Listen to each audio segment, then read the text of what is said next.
Stephen Wayne Anderson was an American contract killer, serial contract killer who was involved with a motorcycle gang and drug trafficking in Utah. He was just an all-around violent guy who ended up on death row. He also went by the alias Felix Smith. Cool. He has an estimated body count of 9 people, one of whom was an 81-year-old grandma. For her death, Stephen would spend 21 years on death row before being executed by lethal injection at California's San Quentin State Prison. In addition to being a murderer, Stephen was also known for his writing and poetry, and not like Israel Keyes' cringy death metal suicide poetry. Like, Stephen was a writer. He wrote hundreds of poems for which he won multiple awards. He also had an IQ of 136. His last meal, 2 grilled cheese sandwiches with American cheese, corn and hominy mixture, radishes, a pint of cottage cheese, a piece of all-American peach pie, and a pint of chocolate chip ice cream. I don't have hominy though, I just have regular corn, so sue me. Also, the combination of cottage cheese, corn, and radishes sounds so Polish. I looked it up and it's actually similar to ingredients that are in a Polish radish salad, except that 1, it's mixed together, and 2, there's usually boiled eggs in the Polish salads. Made me wonder if Stephen was of Polish descent, or like maybe this is just the food he likes. Anyways, this is the life story of Stephen Wayne Anderson.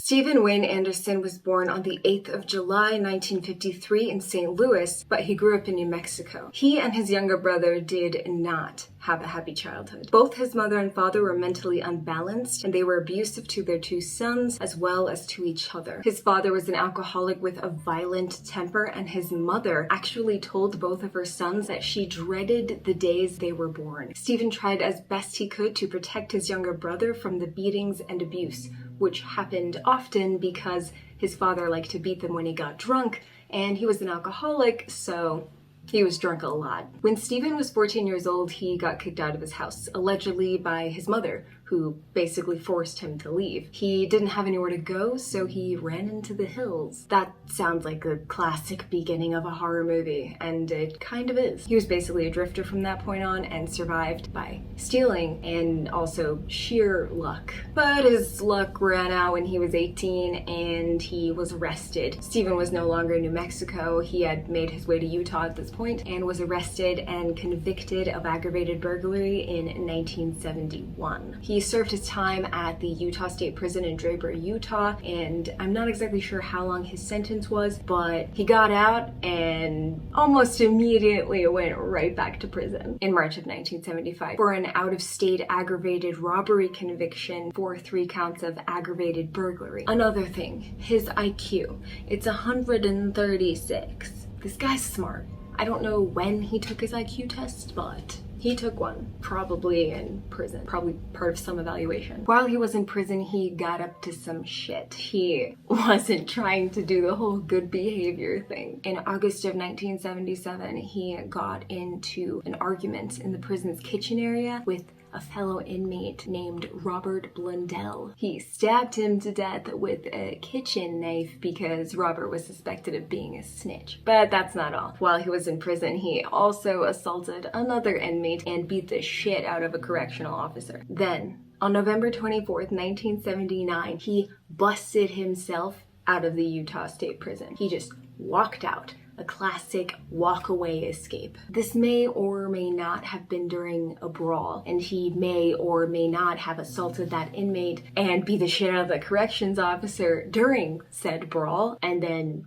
escaped. And seriously, when I say may or may not have been, I'm actually not sure. I'm not like, may or may not have, like, I don't know. Stephen is now a free man on the run, but a free man on the run. And he's free to go start stealing again and go to his local Kroger and buy a bunch of strange ingredients for a weird Polish salad. No, but seriously, when he escaped, he hid out in the Mill Creek Canyon. A few months later, he hooked up with a motorcycle club involved in narcotics trafficking as a contract killer. So I don't think he was a member of this MC. I'm unclear about that. Anyways, his connection was a guy named Ace Fairbanks, who was a member of this MC, and he and Ace met in prison. So Ace at the time was 41, and Felix Smith was 27 years old. Ace asked an acquaintance if he knew anyone who wanted to buy marijuana, and the acquaintance put him in touch with a friend of his named Timothy Glacian. Investigators think the deal was for 1 pound of marijuana for approximately $400.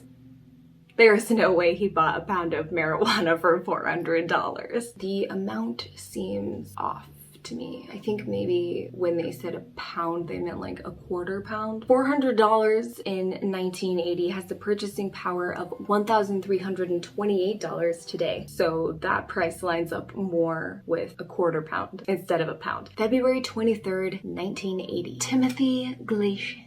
2 men picked up Glacian and drove up the canyon, the Mills Creek Canyon, the same one that Felix was hiding out in when he broke out of prison. Anyway, Pender is Ben Pender, a detective who's working on a cold case. I'll get to more of that in a second. Pender said robbery was their motive all along because they did not have the drugs with them. Glacian's body was found the next day in a pull-off area by a couple collecting aluminum cans. He had been shot outside the car and there were no signs that he fought back. So Tim was shot 4 times, twice in the head, likely execution style, and twice in the upper torso at close range with a handgun that was later used by Stephen in the California murder, the one that sends him to death row. Stephen was described by Jim Winder, the Salt Lake County Sheriff, as someone with no emotion and no soul. Timothy's life was snuffed out in a robbery. Timothy James Glacian, also affectionately known as Timmy, was born in Ogden, Utah on October 23, 1951. Always full of fun and an infectious laugh and quick smile, he passed away too quickly when someone took his life at the young age of 29. He died February 23, 1980. He never married. His great mom was the wonderful person at Dick's Bakery making those famous donuts. And his brother, Edward Glacian, said, "Knowing the facts of the case is somewhat comforting."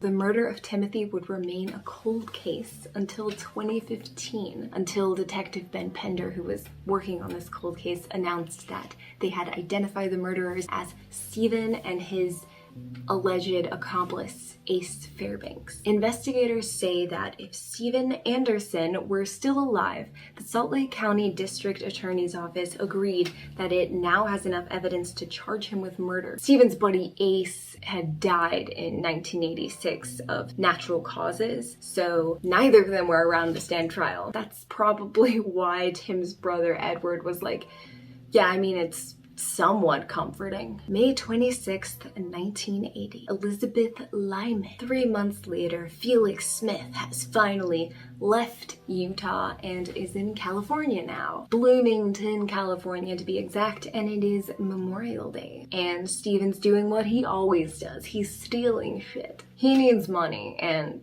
whatever else he can get at this point. He had been staking out this house for a few days and was convinced that it was empty.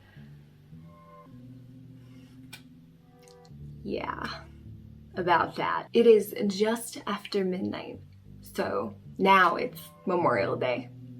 He's ready to go. He's convinced that this place is empty and cuts the phone line. Tonight's the night. Cuts the phone lines with a knife, probably to ensure that he doesn't trigger an alarm or anything. He's got a .45 caliber handgun with him. He goes around the back of the house to the back door. He cuts through the screen door and then removes the pane of glass from the second door so that he can get inside. So now he's inside the house and begins checking all of the rooms. When he gets to the main bedroom, the beginning of the end of his life starts.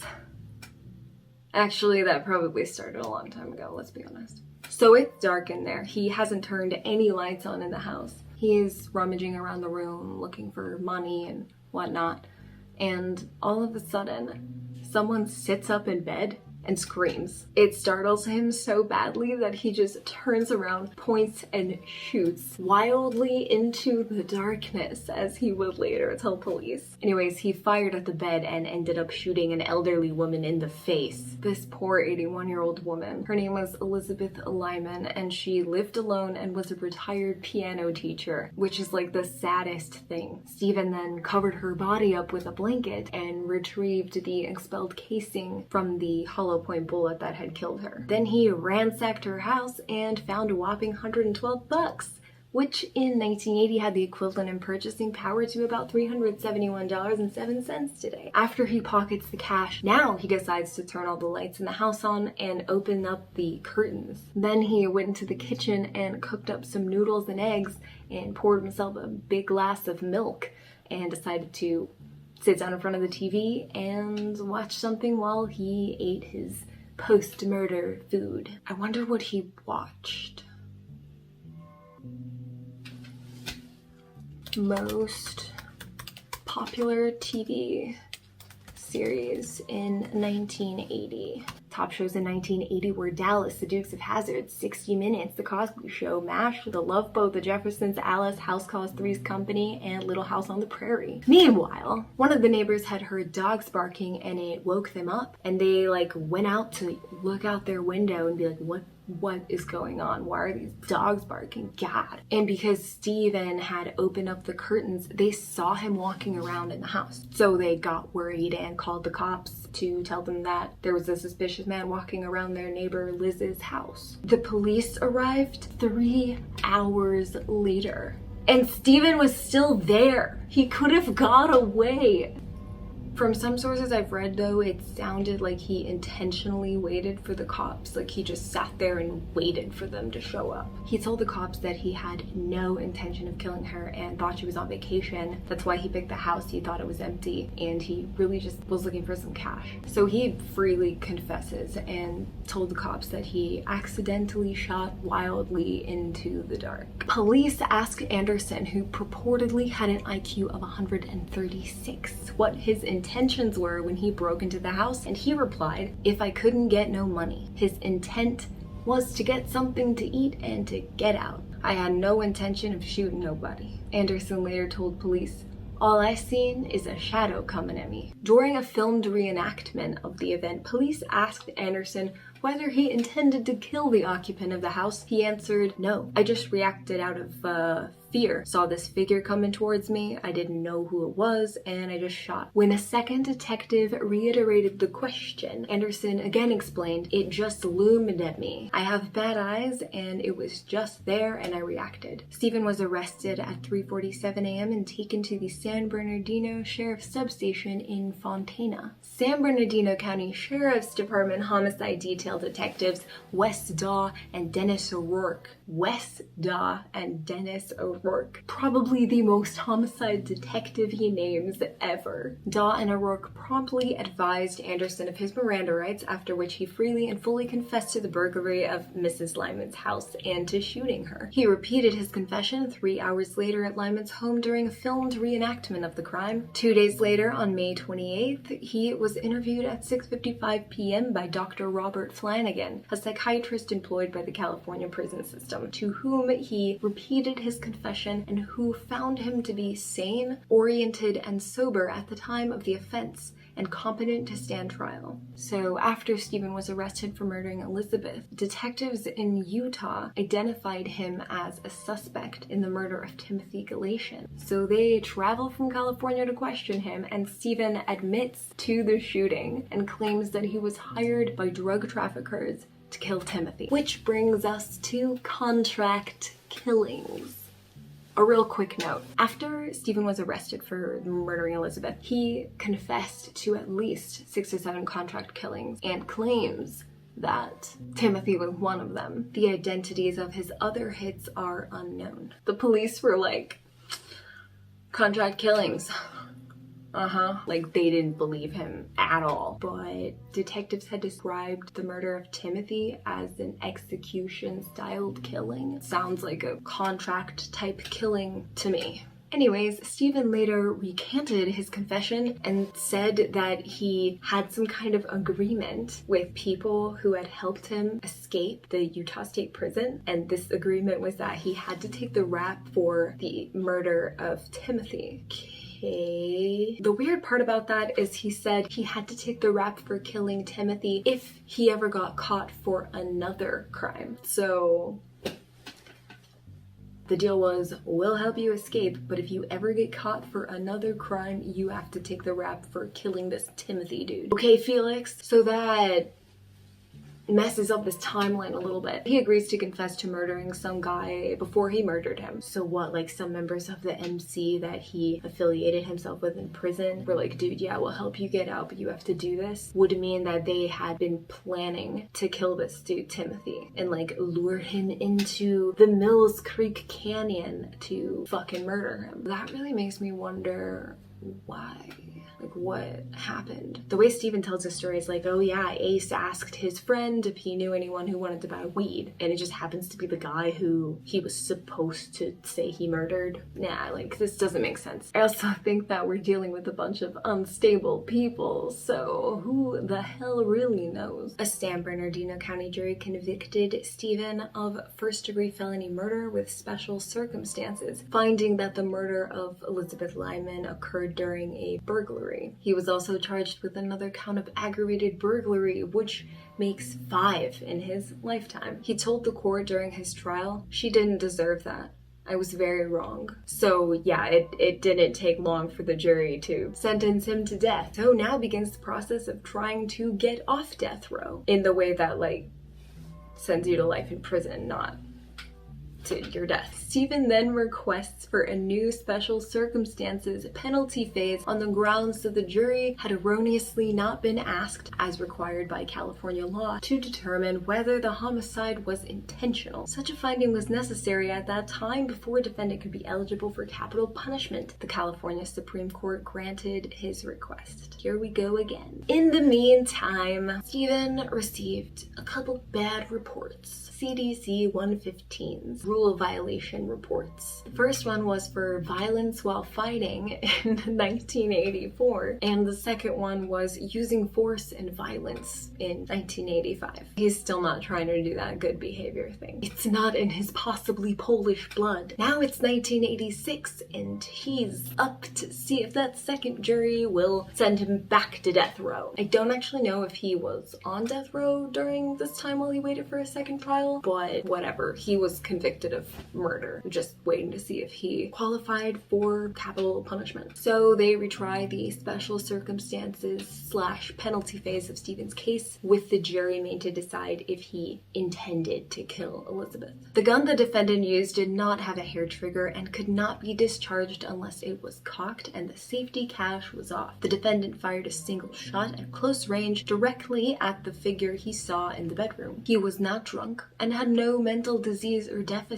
Taken singly or together, however, these facts do not legally foreclose the possibility that defendant, as he told police, may have pulled the trigger as an instinctive reaction in defense of his person. Basically, they're like, dude, you put a round in the chamber and turn the safety off. If you thought there was no one in the house, why did you do that? But this last part that says that the facts do not legally foreclose the possibility that the defendant, as he told police, may have pulled the trigger as an instinctive reaction in his own defense. It's like, okay, so you made the decision to go ahead and prepare your gun for firing, but that doesn't mean that you also weren't completely startled and just shot instinctively. Anyway, they concluded that the murder of Elizabeth Lyman was intentional, and they sentenced him to death again. He gets sentenced to death for a second time.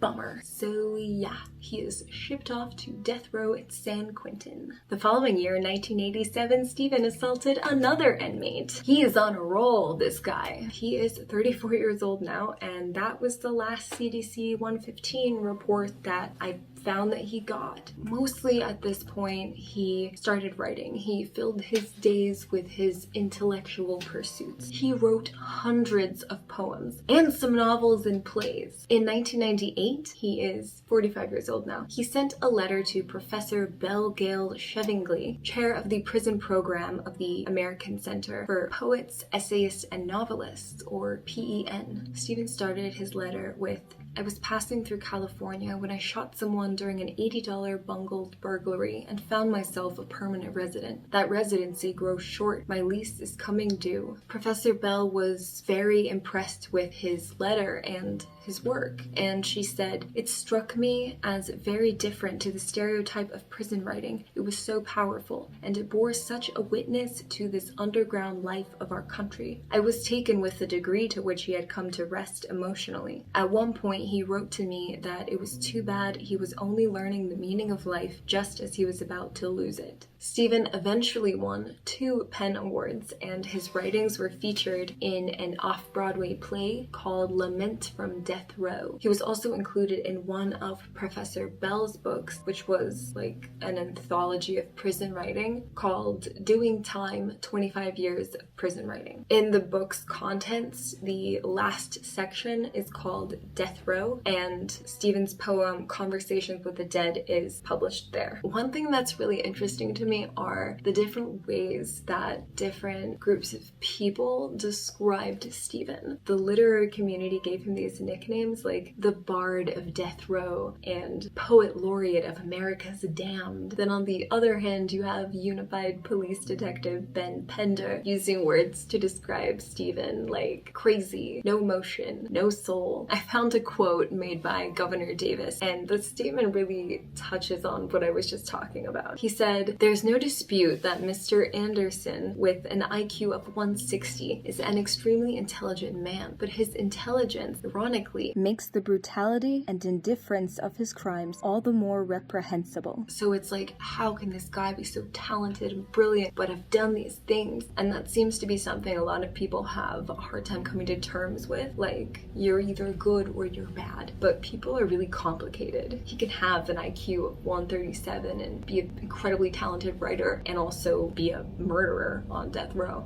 You know, Professor Bell believed that Stephen was completely rehabilitated and really took on his case and was trying to appeal for clemency for him, which is pretty common for most death row inmates before their execution. There's always an appeal for a clemency hearing, you know, like, this guy's rehabilitated, he's been studying, learning Latin, he's been writing, like, he's not been assaulting people anymore, not beating the shit out of correctional officers. Like, let's let this guy live out his life in prison instead of executing him. But it doesn't always work out that way. But anyways, Professor Bell got a lot of support, and actually families of 2 of the people that he murdered supported him being granted clemency. Stephen was set to be executed on Tuesday, January 29, 2002, and the Monday before that, his lawyers had appealed for a stay of execution and lost this last-ditch battle for the life of the man they said had redeemed himself on death row, learning Latin and writing poems of repentance. Executions in California resumed in 1982 after a 25-year hiatus. Stephen would be the 10th inmate to be executed on death row in the state of California. Apparently, he was really calm, like eerily calm, when he was executed. It was like a huge deal too, you know. Executions generally draw crowds and anti-death penalty protesters, and there were hundreds there that held a vigil the night that he was executed. Stephen was led into the prison's apple green death chamber and strapped onto a padded gurney. As Stephen was lying on the gurney in the death chamber, his public defender, Margot Ricconi, which sounds like a pasta. I'll have the Margot Ricconi. Delicious. Okay. His public defender, Margot Ricconi, mouthed the words, "I love you," 3 times. Witnesses said that he responded by mouthing back, "Thank you." He was asked if he had any last words, and he was very adamant that he did not. Nothing left to say. As he lay with his arms and legs secured, a lethal chemical mix was pumped into his veins. rendering him unconscious, stopping his breathing, and finally paralyzing his heart. He was executed January 29, 2002 at the San Quentin State Prison in Point Quentin, California. He was pronounced dead at 12:30 a.m. Pacific Standard Time. He was 48 years old. He died almost entirely surrounded by strangers, which is probably why he didn't have anything to say. No relatives of any of his victims or any members of his shitty family attended. There is no way I can finish this. I'm so full. It was really good though. Thank you guys so much for watching. I really appreciate your support. I hope you enjoyed this video. Also, I made a Facebook group, so go check that out if you want. My name is Victoria Evans. Be safe out there.